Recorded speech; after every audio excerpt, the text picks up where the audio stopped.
안녕하십니까. YCN 초대석입니다. 오늘은 성명, 명리, 역학 등 우리 동양학을 전공하신 김영재 박사님을 모시고 귀한 시간으로 여러분과 함께 하겠습니다. 박사님 안녕하십니까? 안녕하십니까? 네, 먼저 저희 시청자 여러분께 인사부터 해주시고 귀한 말씀 듣도록 하겠습니다. YCN 방송을 시청해 주시는 시청자분 반갑습니다. 저는 김영재입니다. 저는 이제 대학원에서 동양 철학 그중에서 성명학을 전문적으로 연구한 성명학 학자입니다. 저는 이제 역학을 전공해서 지금 직업으로 하는 사람은 아니고요. 다양하게 동양 철학에 대해서 공부를 한 것 중에 성명에 관심을 가지고 그에 대한 연구를 하였습니다. 네. 지금 말씀 중에 동양학을 전공하신 거잖아요. 예. 그 동양학의 기본 베이스는 우리 역경, 주역을 이야기하고 있는 거예요? 네네. 그러니까 동양학 그러면 이제 서양학에 대비한 이제 분류인데요. 네. 사실은 이제 동양학이란 말을 쓰기는 좀 모르고 중국 철학 또는 한국 철학 해야 맞는데. 아, 그래요? 일반적으로 동양 철학 그러면 어떤 사주명리를 비롯한 풍수지리나 관상 또는 성명학, 인간의 명을 다루는 분야로 일반인들은 이해하고 있거든요. 네네. 근데 정말적으로 철학이란 용어는 우리가 이제 순수한 동양 사상을 얘기해야 되는데 네. 일반적으로 운명학에 관련된 분야를 그냥 동양 철학이라고 그렇게 네. 말하고 있습니다. 어떻게 보면 카테고리가 굉장히 넓은 예, 예. 그런 분야가 되겠어요. 예, 예. 네. 그렇다면 그 성명, 명리, 제가 알기로는 그냥 거의 비슷한 이야기일 것 같긴 한데 그 성명학과 명리학의 차이는 어떻게 우리가 알고 있으면 될까요? 예, 명리학 그러면은 그 인간의 운명에 관련된 학문이거든요. 네. 그 부분에는 보편적으로 잘 알려져 있는 태어난 연월일시를 따지는 사주명리가 네, 네. 있고 또는 어떤 지리에 관한 풍수지리가 있고 네. 사람의 얼굴을 보는 관상, 인상학이 있고 또는 이제 이름과 관련된 성명학 분야가 있거든요. 네, 네. 그걸 전체로 두른다 보면은 명리학이라고 사람들이 인식하기 때문에 기존 명리를 전공하는 상담자나 네. 명리를 전공하신 교수님들께서는 성명학은 명리학의 하나의 부류다라고 보편적으로 인식하고 계시는데요. 네, 네. 성명학 나름대로도 역사도 있고 또 사람의 운명에 관해서 직접적인 영향을 행사하는 거기 때문에 네. 굉장히 중요한데 네. 그에 대한 연구가 미진해서 사람들이 그냥 장명가의 수준에서 네. 명리학의 하나의 부류다라고 네. 생각하시는데 깊이 연구해 볼 가치는 있는 겁니다. 네. 하여튼 이르면 참 중요하다라는 그 이름 명자에서도 많이 시사하는 바가 있는 걸로 저도 알고 있거든요. 그러면 이름이 왜 중요할까요? 이 사람에게 이름이, 그러니까는 이 우주 만물의 모든 다 명이 있잖아요. 예, 예. 네. 그런데 이 사람들이 이름은 함부로 짓는 것이 아니고 뭐 이름도 거금을 들여가면서 또 이름을 짓고 있지 않습니까? 예, 예. 네. 그래서 이름에 대한 그 중요성, 네. 그건 어떻게 우리가 이해를 할까요? 자, 사람에는 먼저 이름의 존재에 대해서 제가 말씀드리고 싶거든요. 네, 네. 세상에 어느 물체든 물건이든 이름이 없는 것이 없습니다. 네. 당연히 따라오기 때문에 중요성을 인식을 못하거나 가치를 생각을 못했을 뿐이거든요. 네. 그와 같이 이름이라는 것은 어느 한 개인을 특정하는 부호이면서 어떤 정체성을 나타내는 거거든요. 누가 갑돌이, 뭐 홍길동 이렇게 부르는 사람은 아무 뜻 없이 부르겠지만 네. 그 사람이 가지고 있는 인격체가 있거든요. 그렇죠. 그게 굉장히 중요한 거고요. 네, 네. 그 다음에는 이름에는 이제 존엄성이라고 있습니다. 우리가 그냥 꽃이나 나무도 이꽃, 저꽃, 나무 하면 되잖아요. 네, 네. 근데 이거는 장미, 이거는 코스모스, 네. 또 우리가 집에서 키우는 애완동물도 네. 개 하면 되잖아요. 네, 네. 근데 그 이름을 이쁜 이름을 붙여주면은 그러게요. 굉장히 중요하고 가치를 느끼잖아요. 네, 네. 그와 마찬가지로 중요한 거고 사람의 관계에서 우리가 그러니까 존엄성을 말씀드릴 때에 인간으로서 어떤 존엄성을 부여하지 않는 좀 부분이 있습니다. 네. 예를 들어서 네네. 범죄자들이 있는 교도소에나 가면 네. 죄수를 사람을 부르습니까? 번호를 부르습니까? 번호를 부르죠. 죄수 번호잖아요. 네네. 그러면 거기에 가 있을 정도면은 인격적으로 존중받는 건 아니잖아요. 그럼요. 그와 같이 일반 사람들도 굳이 이름의 중요성이 없다면 그냥 숫자로 부르든지 네. 옛날식으로 아무렇게나 불러도 되지만 그 사람 이름이 가지고 있는 중요성이 있기 때문에 어떤 성명하게 중요한 이름을 중요한 것이 그런 의미가 있다고 보고요. 네. 지금 박사님 말씀 중에 그렇게 비교를 하니까 와, 이름에 정말 그 존엄성이라든가 중요성이 확 올라가는 거 저도 같아요. 이 말 하면서도 지금 소름이 초록 오거든요. 네네. 진짜로. 네. 우리가 아무렇게 생각하지 않고 불렀던 이름이 그러게요. 따지고 보고 그 사람의 인격체를 분석한다면 네. 얼마나 중요한 일인가. 그럼요. 하물며 이름을 짓는 일은 얼마나 더 중요하겠습니까. 네네. 막 슬픈 일일 것 같아요. 그렇게. 그래서 이제 이름이 중요한 거는 이제 보통 우리가 지금 현대사에서는 잘 볼 수 없지만 과거 우리 전통 문화 속에서도 이름을 중요하게 여겼던 그 대목들이 많이 있습니다. 네네. 예를 들어 이름을 질 때 장명첩을 작성해서 네. 준다든가 또 집안의 그 어떤 사당에서 네. 장명예를 행하는 행위 네네.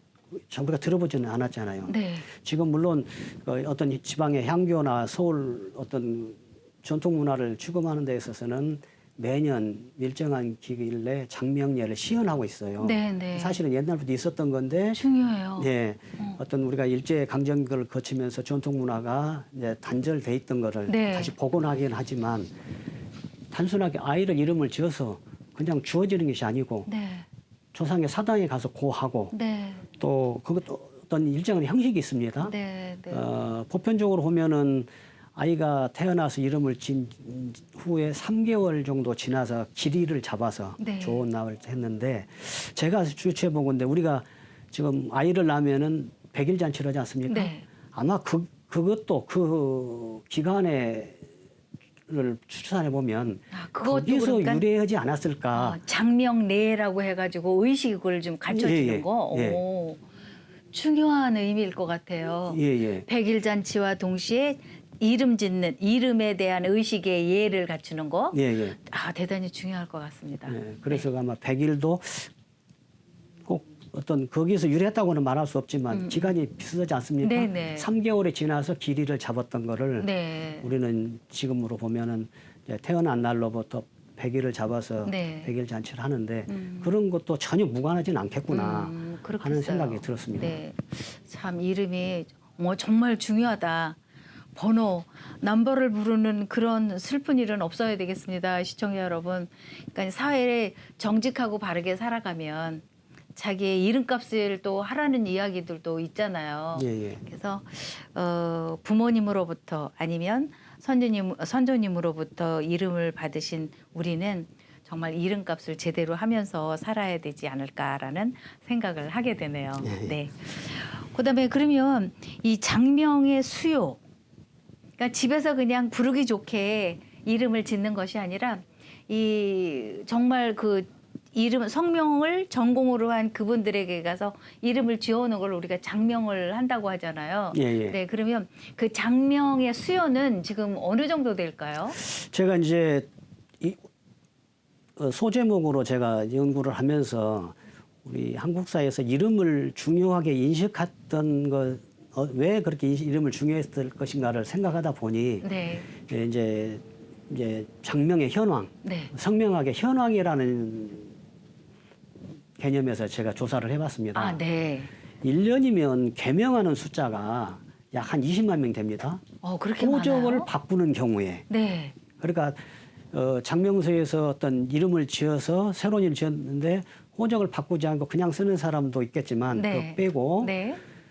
그러니까 한 20만 명. 1년이면은 신생아가 한 40만 명 정도 가까이 태어나거든요. 네. 60만 개죠. 네. 순수한 이름만 그렇습니다. 그렇죠. 네. 근데 보편적으로 장명소에 가면 네. 물론 장명을 개인이 짓는 경우도 있지만 대부분은 어떤 기관을 의뢰할 겁니다. 네, 맞아요. 장명소에 가보면은 이름을 보편적으로 3개나 4개 정도 지어줍니다. 지어주고 또 그게 마음에 안 들거나 새로운 생각이 나면은 다시 오면 또 2-3개 다시 지어주는 거예요. 아, 그럼 선택의 폭이 있는 거네요. 예. 네. 그러면 3개를 잡고 60만 개잖아요. 네. 그러면은 200만 개죠. 그렇죠. 엄청 많이 그다음에 늘어나겠어요. 이제 스스로 어떤 호적을 바꾸지 않는 이름 또는 예명도 있고 네. 또는 뭐 호도 있을 것이고 네. 또 브랜드나 상호 이런 것까지 따지면 1년이면 수백만 개가 되고 글쎄요. 그걸 굳이 돈으로 한사람은 거의 한 1조는 된 것 같습니다. 아, 그 정도로 큽니까? 왜냐면요. 일반적인 장명소의 장명료가 보통 한 30만 원, 50만 원 하고요. 네네. 또 전문성이 있고 특화된 분은 거의 한 장명료가 100만 원 정도 받는 부분도 있거든요. 그걸 그 숫자로 계산한다면 이렇게 어마어마하구나. 그러게요. 단위가 굉장히 커지겠네요. 네. 그만큼 우리는 한국 사람들은 우리나라 사람들 이름을 중요하게 여겼구나. 네.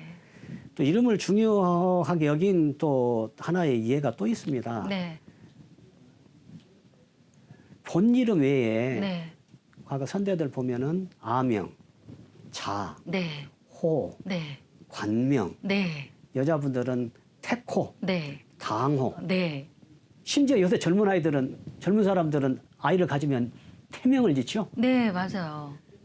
왜 그렇게 이름을 다양하게 썼는가를 보면 음. 우리 사람들은 이름이 갖는 의미가 그렇게 중요하고 네, 네. 의미를 두고 이름에 대한 기원도 맞아요. 네, 네. 행복을 기원하는 마음이 있었구나라는 네. 생각을 해봤습니다. 아, 지금 박사님 말씀을 듣고 나니까 정말 그런 것 같아요. 태명도 아이가 뭐 건강한, 그러니까는 가족에 뭐가 좀 아픈 사람이 있다거나 이러면 아이가 건강하게 태어나기를 기원하는 마음에서 태명도 뭐 건강히 예. 뭐 튼튼히 막 이렇게 짓기도 하는 것 같아서 네. 정말 그 명은 굉장히 중요한 의미를 가지고 있구나라고 생각이 드네요. 수요자가 그렇게 많이 늘어날 줄은 몰랐고 지금 뭐 호적도 바꿔야 되는 그것이 맞는 거죠.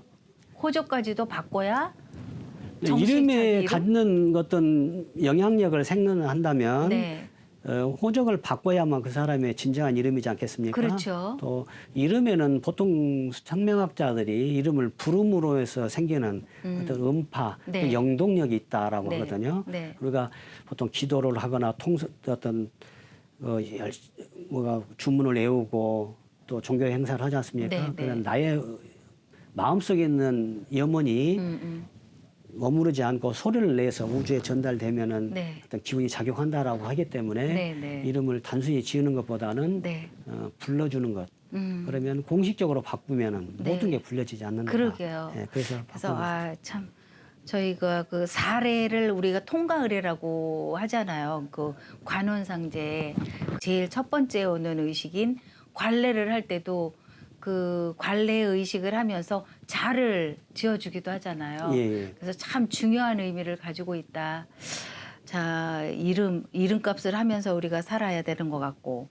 그러면 이름은 그 소리의 발음이잖아요. 예. 그게 굉장히 중요한데 제가 오행상 그 수와 토의 처음 그 분류를 어떻게 하고 계신지 그게 조금 궁금해지기 시작했어요. 지금 이제 박사님께서 말씀하신 대로 네. 이제 한글 자음이나 모음에 대해서는 이제 오행으로 분류를 하거든요. 네. 근데 목화 토금수 중에 네. 수와 토가 주장이 2가지가 있습니다. 네. 훈민정음을 만들었던 제자해 해례본에 보면 네. 수는 이응 히읗으로 돼 있고 네. 토는 미음 비읍 피읍으로 돼 있는데 네. 이 훈민정음 해례본이 발견되지가 1940년대 초반이거든요. 네. 그 전에는 그 신경준이라는 분이 쓴 훈민정음 운해본에 보면 수가 미음 비읍으로 돼 있고 네. 토가 이응 히읗으로 돼 있어요. 그래서 아마 그 훈민정음 해례본이 발견되기 전까지는 이런 장명의 계통에서 네. 아마 그런 기준으로 써왔던 것 같아요. 네. 근데 해례본이 발견되고 나니 한글은 훈민정음 제자 원리가 있는 대로 따라야 네. 된다라고 해서 일정한 기간 이후로 이제 성명학을 공부하는 전공하는 분들은 한글 어떤 훈민정음 창제 원리에 따라 쓰는 부분도 네, 있고 네. 아마 거기는 이제 그 바탕에는 이제 중국에 보면 어문학 성음에서 나오는 거거든요. 네. 그러면 중국의 고전을 다루는 책에서도 보면 어떤 순음과 후음이 네, 네. 다르게 돼 있고요. 네. 한국 훈민정음을 어떤 다루는 어떤 해설한 책마다 또 달리 있어요. 네. 그래서 어느 것이 맞다라는 것은 단정적으로 말할 수 없습니다. 음. 다만 저 입장에서 보면 한글은 훈민정음의 원칙을 따르는 것이 네. 맞다. 네. 그게 그래서 기본이 저는 돼야 될 생각합니다. 것 같긴 해요. 예, 예. 그래서 이 훈민정음의 그 해례본도 1962년 12월 10일 20일 12월 20일에 그러니까 국보로 지정이 됐거든요. 예, 예. 지금 이 해례본이 국보 70호예요. 예. 네, 그래서 저는 다행히도 세종대왕의 자손입니다. 그래서 세종대왕의 그 자손이기 때문에 어려서부터 아버지한테 너는 세종의 자손이니라 이런 이야기를 듣고 자라서 그런지 그 해례본을 아주 어려서부터도 외웠어요. 예. 그랬는데 그게 이제 62년 12월 20일 날 국보 70호로 지정이 돼서 굉장히 그때 당시에 기뻤습니다, 정말. 그런데 지금 박사님 맨 처음에 그 인사 말씀 중에서 물론 공부는 공부대로 하시지만 그 여가 활동도 하시지 않겠어요. 그러니까 다양한 취미 활동을 지금 하고 계시는 걸로 알고 있는데 어떤 취미를 가지고 소일을 하셔요? 저는 이제 어렸을 때부터 좀 노래를 잘했으면 좋겠다 이런 소망이 있었던 것 같아요. 아, 네. 물론 이제 저는 시골에서 태어났는데 네. 어렸을 때 보면은 그 국악을 전공하던 창극단이라고 해서 시골에 많이 이렇게 다녔습니다. 아, 네. 그러다 보니까 당연히 이제 판소리나 이런 국악을 송해 들었는데 네. 제가 소리의 소질은 없어서 음. 묘하게 한 1980년대 초반부터 이제 이렇게 국악 계통에 뭘 할 수 있을까 싶어서 사물놀이를 좀 계속 한 30년째 지금 하고 있고요. 사물놀이를요? 예.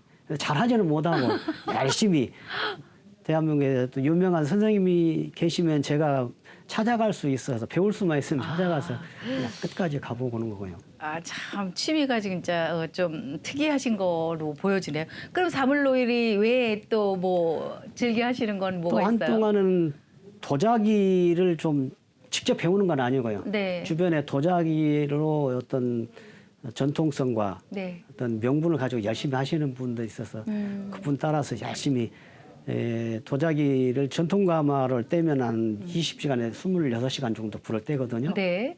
지금은 이제 가스가마라 해서 쉽게 하지만 네. 또 그런 데 가서 도자기는 뭔가 또 알아보기도 했고요. 또는 뭐 또는 어떤 한동안은 또 진돗개에 대해서 좀 빠져서 열심히 했는데 아, 네. 다 네. 그런 분야가 네. 제가 보니까 어떤 전통 문화 속에서 그러게요. 뭐 제가 영이나 이런 거는 소질이 없는데 어떤 한국적인 거 또 네. 이렇게 크게 각광을 받지 못하지만 우리 일상생활과 역사와 풍습 속에서 네. 해왔던 부분이 굉장히 관심이 있어서 네. 취미를 가졌는데 결과적으로 제가 대학원에 가서 석사 박사 하는 것도 결국은 이런 부분에서 네. 어떤 사상적인 거, 철학적인 거, 네. 학문적인 거 이렇게 해서 여기까지 왔습니다. 네. 지금 박사님 모습을 보면 굉장히 이렇게 정적인 그런 분위기가 이제 풍기는데 사물놀이는 굉장히 동적인 거잖아요.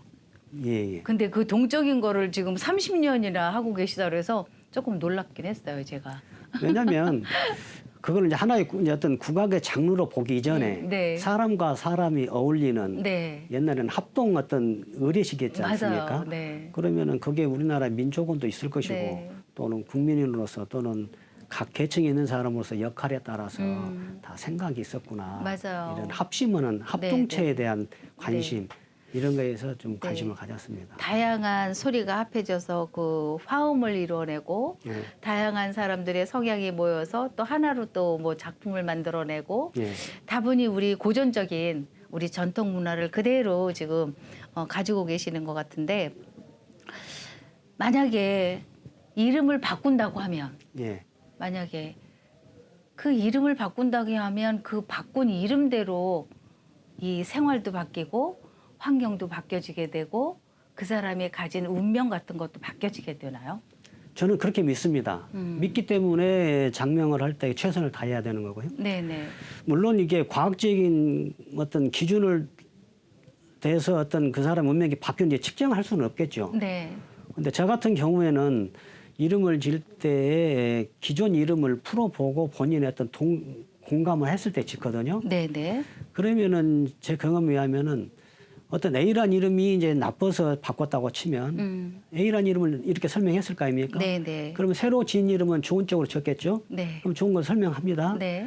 그러면은 내가 당신의 이름을 바꿔서 운명이 바뀐다는 보장은 없다. 네. 근데 자기 스스로가 자기 이름에 대한 좋은 내용을 듣고 확신을 갖는 것 같습니다. 네, 맞아요. 이것이 쉽게 말해서 부적이나 네. 어떤 비보의 개념이 내가 강조해서가 아니고 본인의 마음에 들어가는 것 같아요. 네네.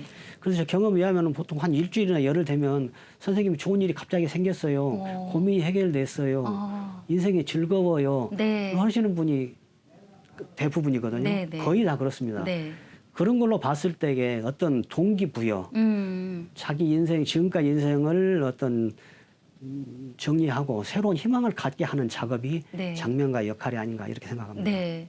그렇게 피드백을 받으셨을 때 그 느낌은 어떠세요? 느낌이 좋은 걸 이전에 그래서 제가 그 석사 박사를 간 이유가 나만이 좋아서 내 이런 좋은 이름 지었다고 하면은 네. 상대의 어떤 신뢰가 한계가 있다. 네, 그래도 네. 우리 최고 학문까지 가서 연구를 해서 네. 연구한 사람으로 지어줬으면 그 사람도 신뢰하지 않겠는가. 네, 네. 그래서 공부를 하게 된 이유가 그것입니다. 네. 신뢰성이 굉장히 중요하게 역할을 하고 있다라는 말씀이신데요.